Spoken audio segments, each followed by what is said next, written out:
Hello friends, welcome to K drama కథలు. అందరు ఎలా ఉన్నారండి? ఇవాళ మన ఛానల్లో ఎక్స్ప్లెయిన్ చేయబోతున్న కథ బియాండ్ ఈవిల్ అని 2021లో వచ్చిన కొరియన్ డ్రామా నుంచి ఎపిసోడ్ నెంబర్ 12. అలానే నేను ఫస్ట్ 11 ఎపిసోడ్ ఎక్స్ప్లెనేషన్ లింక్స్ డిస్క్రిప్షన్లో పెట్టాను. అది ముందు చూసి ఈ వీడియో చూడండి, అప్పుడు మీకు స్టోరీ బాగా అర్థమవుతుంది. నా వీడియోస్ని 70% పీపుల్ సబ్స్క్రైబ్ చేసుకోకుండానే చూస్తున్నారు అని నాకు అనలిటిక్స్లో చూపిస్తుంది. సో అందరూ మర్చిపోకుండా నా ఛానల్ని సబ్స్క్రైబ్ చేసుకోండి. ఈ వీడియోని లైక్ చేసి కమెంట్స్లో ఈ ఎపిసోడ్ ఎలా అనిపించిందో నాకు చెప్పండి. ఇంకా లేట్ చేయకుండా ఎక్స్ప్లెనేషన్ స్టార్ట్ చేద్దామా? ఎపిసోడ్ 12 స్టార్టింగ్లో మనం ప్రీవియస్ ఎపిసోడ్ కంటిన్యూషన్లో చూస్తాం. డాంగ్షిక్ జుంగ్జేతో నువ్వు నా దగ్గర ఏం దాస్తున్నావు అని అడుగుతాడు. జుంగ్జే ఏం ఆన్సర్ చేయలేకపోతాడు అండ్ అతనికి పానిక్ అటాక్ రావడం స్టార్ట్ అవుతుంది. డాంగ్షిక్ యూయాన్ మిస్ అయిన టైంలో జుంగ్జే మెంటల్ హాస్పిటల్లో అడ్మిట్ అయిన ఫామ్ని చూపిస్తూ అందులో ఉన్న ఫోన్ నెంబర్ ఎవరిది అని అడుగుతాడు. జుంగ్జే ఫైనల్గా ఆ నెంబర్ మా మదర్ 20 years బ్యాక్ యూజ్ చేసిన ఫోన్ నెంబర్ అని చెప్తాడు. సో బేసికలీ ఆఫీసర్ జో కాల్ చేసిన ఆ థర్డ్ అన్నోన్ నెంబర్ ఎవరిదో కాదు, council women do 20 years back use చేసిన సేమ్ ఫోన్ నెంబర్ అన్నమాట. డాంగ్షిక్ అతనితో నీకు ముందే తెలిస్తే ఎందుకు ఆ విషయం దాచిపెట్టావు అని అడుగుతాడు. జుంగ్జే ఆన్సర్ చేస్తూ ఎందుకంటే యూయాన్ మిస్ అయిన నైట్ ఏం జరిగిందో నాకు కూడా తెలుసుకోవాలనుంది, ఆ రోజు ఏం జరిగిందో నాకు అసలు గుర్తులేదు అని అంటాడు. అలానే వాళ్ళ మదర్తో ఏడుస్తూ ఆ రోజు ఏం జరిగిందో నాకెందుకు ఏమీ గుర్తులేదు అని అంటాడు. సడన్గా అతనికి పానిక్ అటాక్ ఎక్కువ అవడం వల్ల జువాన్ అంబులెన్స్కి కాల్ చేస్తాడు. తర్వాత అతన్ని హాస్పిటల్కి తీసుకుని వెళ్తారు. అక్కడ నుంచి వెళ్ళిపోతున్నప్పుడు డాంగ్షిక్ ఒక కార్ని చూసి దాని మీద నెంబర్ని నోట్ చేసుకుంటాడనమాట. వాళ్ళు వెళ్ళిపోయాక ఆ కార్లో ఉన్నది చైర్మన్ లీ అని మనకి చూపిస్తారు. అతను అక్కడ జరిగిందంతా చూశాడని మనకు అర్థమవుతుంది. అతను చీఫ్ హ్యాన్కి కాల్ చేస్తే చీఫ్ హ్యాన్ ఆన్సర్ చేయడు. అదే టైంలో చీఫ్ హ్యాన్ ప్రాసిక్యూటర్ క్వాన్తో ఉంటాడు.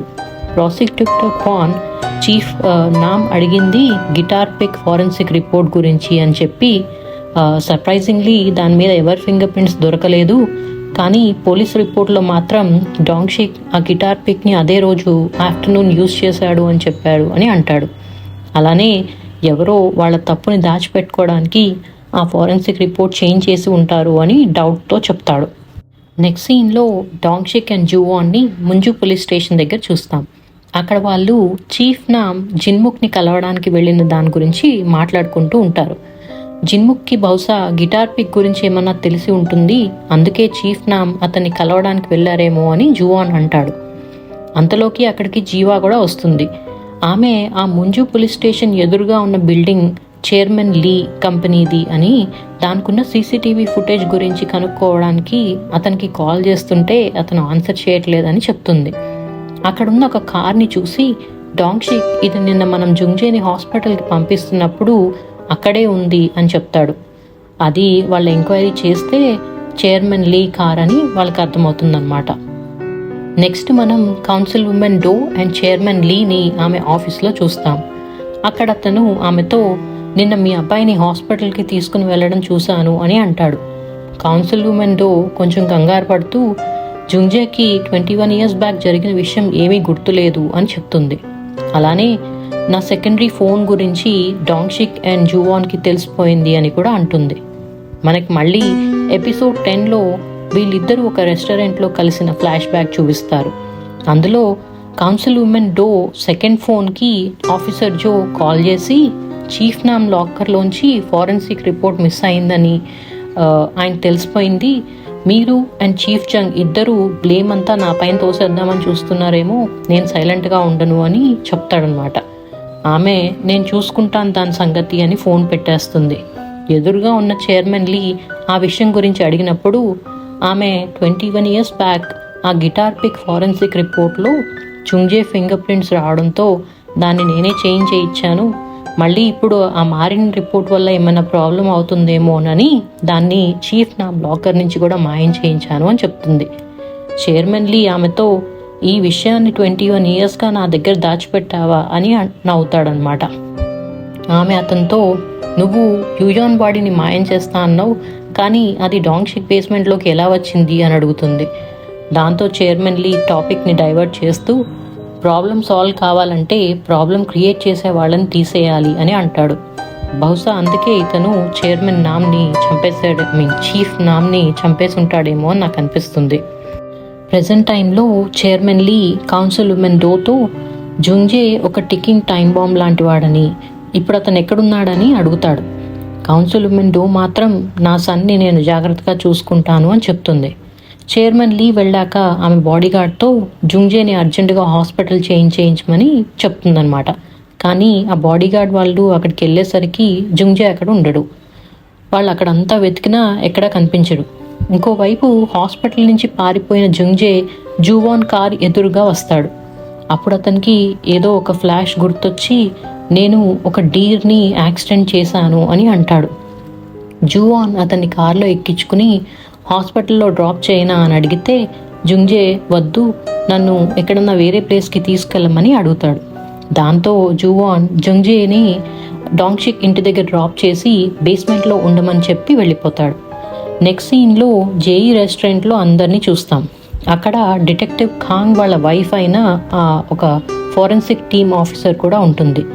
జువాన్ అక్కడికి వచ్చాక ఆమె యూయాన్ కేస్ గురించి మాట్లాడుతూ యూయాన్ నిలబడి ఉండగానే ఆమెని కార్ క్రాష్ చేసిందని, ఒకవేళ ఆమె రన్ చేస్తూ ఆర్ పడిపోయి ఉంటే ఈ బాడీ ఫ్రాక్చర్స్ అలా ఉండవు అని చెప్తుందన్నమాట. జువాన్ కూడా డాంగ్షిక్తో జుంగ్జేని మీ ఇంటి దగ్గర డ్రాప్ చేసి బేస్మెంట్లో ఉండమని చెప్పి వచ్చాను అని అంటాడు. జీవా తను ఫైండ్ చేసిన ఇన్ఫర్మేషన్ గురించి చెప్తూ council women do 20 years back ఆమె ప్రాపర్టీస్ని 3 పీపుల్కి చాలా తక్కువ ప్రైసెస్కి అమ్మేసింది. వాళ్ళు chairman Lee, chief Jung and Lee ఖాంగ్జా అని చెప్తుంది. జువాన్ లీ ఖాంగ్జా ఎవరు అని అడిగితే ఆమె ఆఫీసర్ జో వాళ్ళ వైఫ్ అని అంటుంది. అప్పుడు జువాన్ ఆమెతో 20 years back forensic report change చేసినందుకు చీఫ్ జంగ్ అండ్ ఆఫీసర్ జోకి ఆమె బ్రైబ్ కింద ప్రాపర్టీస్ ఇచ్చింది ఉంటుంది, కానీ రీసెంట్గా మళ్ళీ ఎందుకు లీ ఖాంగ్జాకి ప్రాపర్టీ ఇచ్చింది అని అడుగుతాడు. డాంగ్షిక్ బహుశా ఆమె 20 yearsగా వాళ్ళు బ్లాక్మెయిల్ చేయడం వల్ల ఏదో రకంగా పే చేస్తూ ఉందేమో అని డౌట్ చెప్తాడనమాట. కానీ అది ప్రూవ్ చేయడానికి వాళ్ళ దగ్గర ఎలాంటి ఇది ఉండదు. సో ఏం చేయాలి అని ఆలోచిస్తున్నప్పుడు జువాన్ మీరు సెకండ్ టైం గ్యాంబ్లింగ్ లేడీస్ని అరెస్ట్ చేసినప్పుడు అందులో లీ ఖాంగ్జా కూడా ఉంది కదా అని అంటాడు. నెక్స్ట్ సీన్లో మనం జీవా, డాంగ్షిక్ అండ్ ఆఫీసర్ జోని ఒక ఆఫీస్లో చూస్తాం. అక్కడ జీవా ఆఫీసర్ జోతో నా దగ్గర లీ ఖాంగ్జా లాస్ట్ 20 years బ్యాంక్ రికార్డ్స్ ఉన్నాయి అని చెప్తుంది. ఆఫీసర్ జో ఇంకా నిజం దాచిపెట్టలేక సారీ చెప్పి జరిగిన విషయం అంతా చెప్తాడు. మనకి ఫ్లాష్ బ్యాక్లో 20 years బ్యాక్ ఆఫీసర్ జో ఆ ఫారెన్సిక్ రిపోర్ట్ని కౌన్సిల్ ఉమెన్ డోకి ఇస్తే ఆమె రిటర్న్లో ఒక కవర్లో ఇంకొక ఫేక్ రిపోర్ట్ ఇస్తుంది. మన పిల్లలే మనకి శత్రువులు అని కూడా అంటుంది. ప్రెజెంట్ టైంలో ఆ విషయం చెప్పి ఆఫీసర్ జో ఆ రిపోర్ట్లో ఏముందో నాకు కూడా తెలీదు, కానీ ఆమె మాటల వల్ల ఆ రిపోర్ట్లో బహుశా జుంగ్జే ఫింగర్ ప్రింట్స్ ఉన్నాయేమో అని చెప్పి ఆమెని బ్లాక్మెయిల్ చేశాను అని ఒప్పుకుంటాడు. నెక్స్ట్ సీన్లో డాంగ్షిక్ని అతని బేస్మెంట్లో ఉన్న జుంగ్జేతో చూస్తాం. అక్కడ డాంగ్షిక్ జుంగ్జేతో నువ్వు యుయాన్ని చంపావా అని డైరెక్ట్గా అడుగుతాడు. జుంగ్జే మాత్రం నేను ఓన్లీ డీర్ని మాత్రమే కార్తో తొక్కి చంపాను, ఇంకా నాకేం గుర్తులేదు అని అంటాడు. దాంతో డాంగ్షిక్ నువ్వు నిజంగానే డీర్ని కార్తో తొక్కి చంపావా? మీ మదర్ ఎందుకు అందరికీ బ్రైబ్ ఇచ్చి వాళ్ళ నోర్లు ముగిస్తుంది? అలానే నా కొడుకే నా ఎనిమీ అని ఎందుకు చెప్తుంది? అసలు నా గిటార్ పిక్ మీద ఎవరి ఫింగర్ ప్రింట్స్ దొరికాయి అని అడుగుతాడు. జుంగ్జే మాత్రం నాకు నిజంగా ఏమీ గుర్తులేదు అని అంటాడు. డాంగ్షిక్ అతన్ని అక్యూజ్ చేస్తూ నేను నిన్ను ఎంతగానో నమ్మాను, 20 years బ్యాక్ నిన్ను ఇన్వెస్టిగేట్ చేసినప్పుడు కూడా ఆ గిటార్ పిక్ గురించి అడిగినా లేక నువ్వు యుయాన్ని డేట్ చేస్తున్నావా అని అడిగినా, అసలు వాళ్ళు ఏ క్వశ్చన్ అడిగినా కూడా నువ్వు అన్నిటికీ ఆన్సర్ నో అని చెప్పావు, ఇప్పుడన్నా కనీసం నిజం చెప్పు అని అంటాడు. అప్పుడు జుంగ్జేకి ఒక ఫ్లాష్ బ్యాక్ గుర్తొస్తుంది. మనకి ఫ్లాష్ బ్యాక్ కూడా చూపిస్తారు. అందులో ఎపిసోడ్ 1లో యుయాన్కి వచ్చిన మెసేజ్ జుంగ్జేని కలవమని అడుగుతూ పంపాడనమాట. దాంతో ఆమె అతన్ని కలవడానికని డీర్ ఫామ్కి వెళ్తుంది. అక్కడ ఆమెను కలిసినప్పుడు జుంగ్జే బాగా డ్రింక్ చేసి ఉంటాడు. ఆమెతో నేను రేపు యుఎస్కి వెళ్ళిపోతున్నాను, డాంగ్షిక్కి మన రిలేషన్షిప్ గురించి చెప్దాం అని అంటాడు.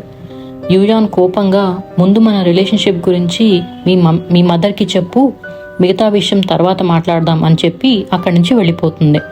దాంతో కోపం అండ్ బాధతో ఉన్న జుంగ్జే డ్రింక్ చేసి ఏదో ట్యాబ్లెట్ కూడా వేసేసుకుంటాడు. మళ్ళీ యూయాన్ కోసం అని వెతుక్కుంటూ కార్ డ్రైవ్ చేసుకుని వెళ్తాడు. యూయాన్ ఆల్రెడీ స్పృహ లేకుండా రోడ్డు మీద పడిపోయి ఉంటుంది అండ్ జుంగ్జే ఆ చీకట్లో చూసుకోకుండా ఆమె మీద నుంచి కార్ పోనిస్తాడు. సడన్గా కార్ ఆపి బయటకు వచ్చి ఆమెను చూస్తాడు. అప్పుడు ఆ గిటార్ పిక్ అక్కడ పడిపోతుంది.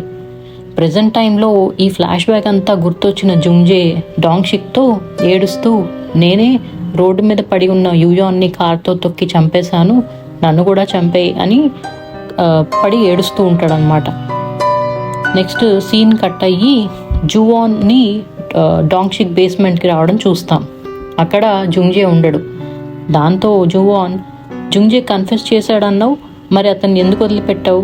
ఒకవేళ అతను వాళ్ళ మదర్ హెల్ప్తో ఎటైనా పారిపోతే ఏం చేస్తావు? నీకు అతని మీద అంత నమ్మకం ఏంటి అని అడుగుతాడు. డాంగ్షిక్ రివర్స్లో జువాన్, ఒకవేళ నీ ఫ్యామిలీ మెంబర్ ఎవరైనా పెద్ద తప్పు చేసి ఉంటే నువ్వేం చేస్తావు? వాళ్ళకి హెల్ప్ చేస్తావా అని అడుగుతాడు. జువాన్ కోపంగా, నేనేం మాట్లాడుతున్నాను, నువ్వేమంటున్నావు అని అంటాడు. డాంగ్షిక్ మళ్ళీ, నువ్వు నీ ఫ్యామిలీకి అంత ఇంపార్టెన్స్ ఇవ్వవు అని నాకు తెలుసు, సో నేను నమ్మొచ్చా? నిజం తెలిసాక కూడా నేను నిన్ను ట్రస్ట్ చేయొచ్చా అని అడుగుతాడు. అంతలో వాళ్ళకి జీవ టీవీ ఆన్ చేయండి అని మెసేజ్ చేస్తుంది. దాంతో వాళ్ళు ఆన్ చేసి టీవీ చూస్తే అందులో చీఫ్ హ్యాన్ని నెక్స్ట్ పోలీస్ కమిషనర్ జనరల్గా నామినేట్ చేసినట్టు న్యూస్ వస్తుంది. డాంగ్షిక్ జువాన్ వాళ్ళ ఫాదర్ కమిషనర్ జనరల్ కాబోతున్నందుకు కంగ్రాచులేషన్స్ చేస్తాడు. ఎపిసోడ్ ఎండింగ్లో మనకి మళ్ళీ 20 years బ్యాక్ జరిగిన ఫ్లాష్ బ్యాక్ చూపిస్తారు. అందులో యూయాన్ జంగ్జేని కలిసి వెనక్కి వస్తున్నప్పుడు జిన్ముక్ జూసన్ని చంపడం చూస్తుంది. జిన్ముక్ ఆమెను అటాక్ చేసి స్పృహ తప్పి పడిపోయాక తాడుతో కట్టేసి వ్యాన్లో పడేస్తాడు. జిన్ముక్ జూసన్ బాడీని ఫీల్డ్లో పాతి పెట్టడానికి వెళ్ళినప్పుడు స్పృహలోకి వచ్చిన యూయాన్ భయపడి అక్కడి నుంచి పారిపోతుంది.